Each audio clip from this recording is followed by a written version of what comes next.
Hello, this is Andrew, and this is a KOM cycling sealant injector.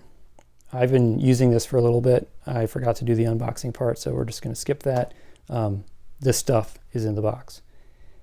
This sealant injector, it works very much like most sealant injectors, even the fancy ones like the Milk It system, where you can, connect all of these things together, and you have a long tube to get sealant out of your sealant jug, and it's flexible so you can work pretty easily around the wheel and tire and things like that.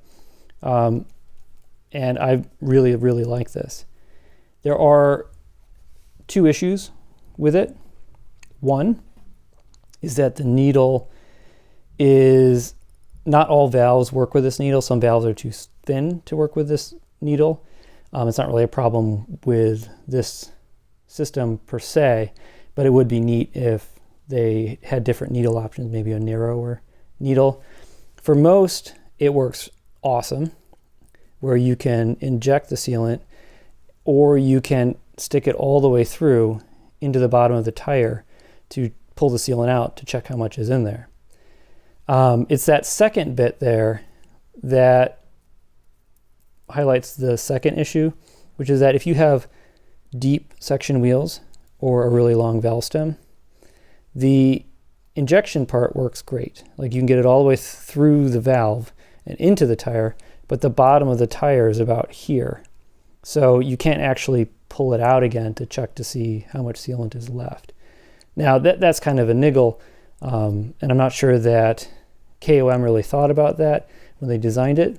I did talk to them about the potential of making a version of this with a longer needle that would work with 80 or whatever millimeter valves or deeper, and they seemed really receptive to that at CABDA, so hopefully we can see that in the future. And the best part, after the function of it, is that this costs about $12.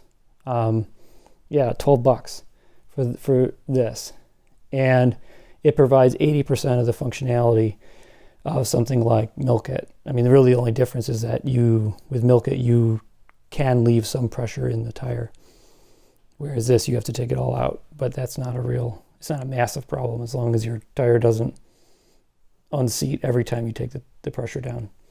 Anyway, I really like it. I highly rate it. I would recommend that anybody who uses tubeless tires get something like this, or get this. Hopefully you found this useful. If you did, go ahead and subscribe to the channel and like the video. If you have any questions or comments or whatever, just leave them below and I will get to them as soon as I can. Thanks.